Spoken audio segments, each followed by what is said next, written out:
এখানে জল পড়ছে আর সেইখানে মাছ এসে মাছগুলো লাফিয়ে লাফিয়ে কীভাবে উঠছে।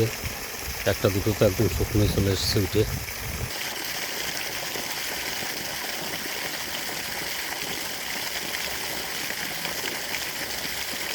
শোল মাছ আছে, এটা উপরে একটা ছোট শোল উঠে আসছে।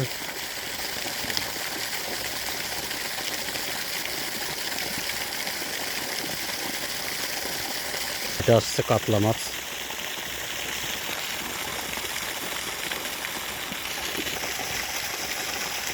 কাতলা মাছ অনেকটা উপরে উঠে এসছে।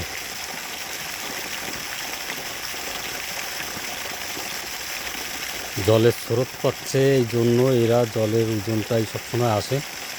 এখানে এসে জড়ো হচ্ছে বিভিন্ন রকম মাছ।